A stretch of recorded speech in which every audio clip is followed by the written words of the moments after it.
Growing up in a broken home doesn't always hinder someone from succeeding. Famous vocalist Eddie Vedder managed to rise from adversity and become a successful singer. For fans of 90s grunge rock music, the name Eddie Vedder, the vocalist of Pearl Jam, is likely familiar. The band is one of the pioneers of the grunge music genre, often compared with other grunge bands like Nirvana, Alice in Chains, and Soundgarden. Vedder was born as Edward Louis Severson III. His name changed to Edward Mueller when his mother, Karen Lee Vedder, married Peter Mueller when he was 2 years old. Vedder never knew his biological father until he was a teenager when his mother divorced Peter Mueller. Eddie then changed his name to Vedder, in reference to his mother's name. For years, Vedder didn't know his biological father and was made to believe that his stepfather was his biological father. The truth about his biological father, which had been concealed by his family, caused him great distress. He channeled this turmoil into various musical works and found inspiration when creating one of Pearl Jam's early hits, Alive. Despite the challenges, Vedder never fell into substance abuse or drug addiction. He faced many challenges in his life, from his family's early struggles, dropping out of school, to financial difficulties. Vedder found his identity after Pearl Jam became one of the biggest bands in the world. He proved to be a dedicated band member and relentless social supporter. At the age of 15, he moved into his own apartment. He worked at a drugstore, struggling to continue his education. Vedder always felt alone and resented his friends for privileges he never had. Unlike his friends, Vedder didn't have parents who could give them a car as a gift. He always slept in class and felt perpetually alone. Vedder once said, "When you're putting books and pencils in your backpack, that's where I'm putting electric bills, rent, and so on." When all of that became too much to balance, he eventually dropped out of school. Vedder's family issues resurfaced and his mother divorced for the second time. To survive with his mother, Vedder worked hard and took on double jobs. He worked as a security guard and gas station attendant in San Diego. Throughout the family struggles, financial difficulties, and dropping out of school, the one thing that consistently kept Eddie Vedder going was his love for music. He persuaded his family to buy him a guitar after listening to The Who's album, Who's Next. From there, music became his main hobby and ultimately led to his success. Eddie Vedder began his music career in the local music scene of San Diego. He tried out several bands before becoming the lead vocalist of a band called Bad Radio. After Bad Radio disbanded in 1990, Eddie received a demo tape from former Red Hot Chili Peppers drummer, Jack Irons. The demo tape was sent by Stone Gossard, Mike McCready, and Jeff Ament, who were looking for a vocalist. Eddie wrote lyrics and sang 3 songs titled Mamasan Trilogy. Upon hearing Eddie's vocals on the demo tape, Stone and Jeff immediately invited Vedder to Seattle for rehearsals and auditions. Vedder's talent earned him the position of vocalist in the group, which was later named Pearl Jam. Vedder became the last person to join the band and filled the vocal position.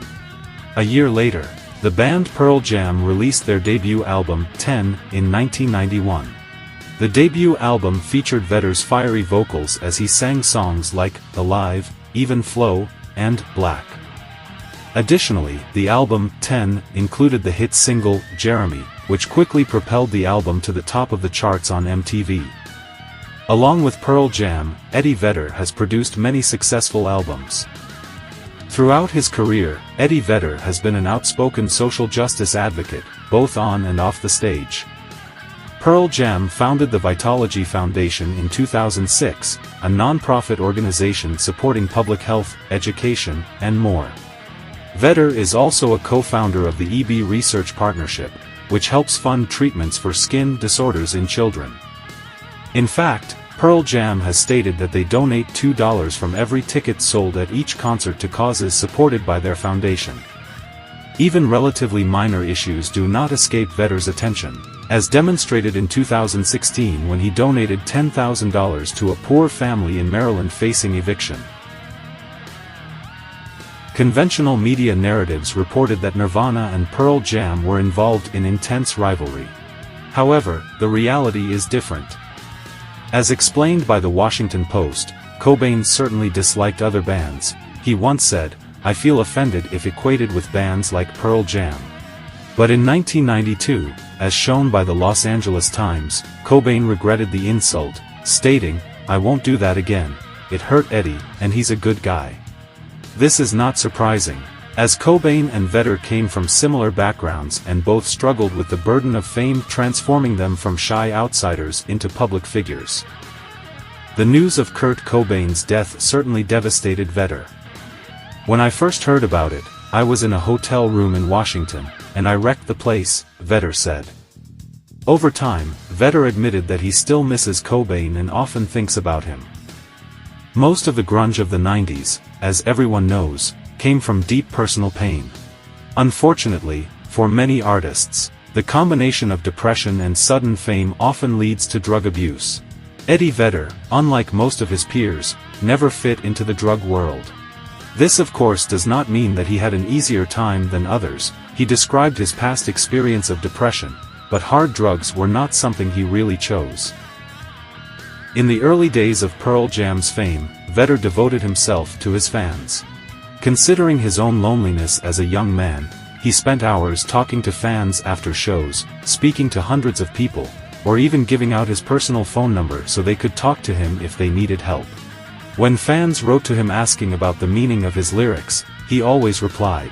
Vedder's dedication was sincere and kind, but it could overwhelm him with the need to not disappoint anyone. Eddie Vedder's reputation as a good person is widely known, even among those who are not Pearl Jam fans. His dark past didn't make Vedder a broken man. He is known as a polite, friendly vocalist with an inspiring story. Offstage, Vedder is also known for his strong social advocacy. He openly supports various issues, including human rights, the environment, and the struggle of the Palestinian people. His involvement in charity work and advocacy campaigns has earned him a reputation as a caring and responsible individual. Vedder is an example of a child from a broken home who can rise above. With his dark past, Eddie Vedder proved that failure and difficulties are not the end of everything. Instead, he used them as a stepping stone to grow and develop into an inspiring figure. Eddie Vedder inspires millions of people to not give up on life's challenges, but to use them as valuable lessons to achieve their dreams. Eddie Vedder's story is not just about music, but also about perseverance, courage, and the ability to rise after falling. It's a mystery to me. We have agreed with which we have agreed. Society, you're a crazy breed.